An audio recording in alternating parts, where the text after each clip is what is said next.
बीते कुछ विधानसभा चुनावों में कांग्रेस पार्टी पुरानी पेंशन को लेकर मुद्दा बनाती आ रही है और इसी का असर है कि अब केंद्र सरकार दबाव में आ गई और उसने भी इस पेंशन स्कीम को लागू करने का एक नया स्वरूप दिखता और उसके संकेत देती नजर आ रही है।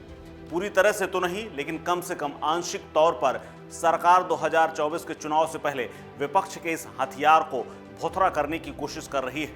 देश का अगला आम चुनाव अगले साल 2024 में होना है। ऐसे में कांग्रेस के बार बार पुरानी पेंशन स्कीम को हवा देने के चलते ये चुनावी मुद्दा बन सकता है। ऐसे में केंद्र सरकार विपक्ष के इस चुनावी हथियार की धार कुंद करने की कोशिश कर रही है। संभव है सरकार न्यू पेंशन स्कीम यानी एनपीएस की समीक्षा करे और उसमें संशोधन कर रहे, क्योंकि इसके कुछ संकेत मिल रहे हैं, क्योंकि जो ओल्ड पेंशन स्कीम को लाने जैसा हो सकता है। तो आइए आपको बताते हैं कि आखिर ये स्कीम है क्या और किस रूप में आ सकती है।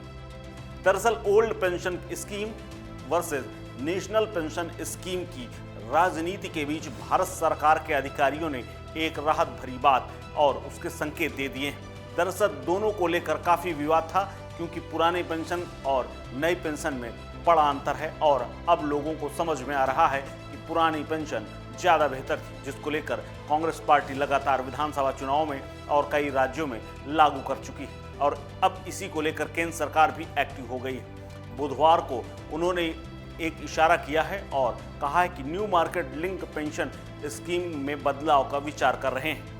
उन्होंने ये भी कहा है कि बदलाव कर्मचारियों को उनके लास्ट सैलरी की 40 से 45% न्यूनतम पेंशन मिलना सुनिश्चित करेंगे, यानी जो लास्ट वेतन होगा उसका 40 से 45%। अब ऐसे में सवाल यह है कि क्या इस पर कर्मचारी तैयार होंगे या नहीं, ये एक देखने वाली बात है। दरअसल रॉयटर्स की एक रिपोर्ट के मुताबिक ये जानकारी सामने आई है। हालांकि अब तक अधिकारियों की ओर से कुछ भी स्पष्ट नहीं किया गया कि सरकार पुरानी पेंशन स्कीम की तरफ लौटेगी या नहीं।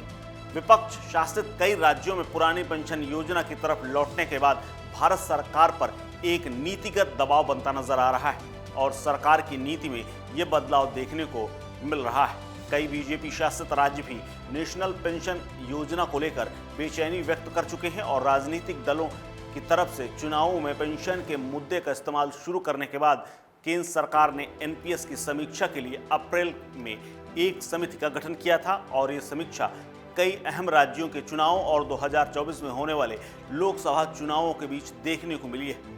नेशनल पेंशन स्कीम बदलाव और न्यूनतम 40 से 45% पेंशन सुनिश्चित करके सरकार राजनीति और अर्थव्यवस्था के बीच संतुलन बनाने का प्रयास कर रही है और ऐसा माना जा रहा है कि इस पेंशन में अगर सरकारी कर्मचारी तैयार हो गए तो इसको लागू करने में केंद्र सरकार ज्यादा देर नहीं लेगी। सरकारी कर्मचारियों के पेंशन केंद्रीय बजट का एक बहुत बड़ा हिस्सा ले जाती है। इसी को ध्यान में रखते हुए इसको साल 2004 में बंद कर दिया गया था। हालांकि अब एक बार फिर से इसको लेकर कांग्रेस शासित राज्यों में इसकी शुरुआत हो चुकी है और हिमाचल, राजस्थान और छत्तीसगढ़ जैसे राज्यों में इसको पुनः शुरू किया जा चुका है।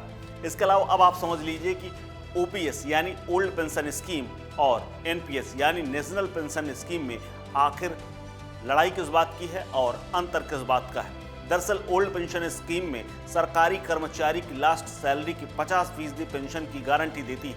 इसके लिए कर्मचारी को अपनी जॉब के दौरान कोई योगदान नहीं देना होता है। वहीं नेशनल पेंशन स्कीम में कर्मचारी को अपनी बेसिक सैलरी से 10% योगदान देना होता है। वहीं सरकार 14% योगदान भरती है। एनपीएस में पेंशन कॉपर्स के रिटर्न पर निर्भर करती है, यानी जैसा बाजार होता है, जहां पर पैसा लगाया होता है उस आधार पर बनता है। लेकिन पुरानी पेंशन के साथ ऐसा कुछ भी नहीं था, उसकी जिम्मेदारी केंद्र सरकार लेती थी।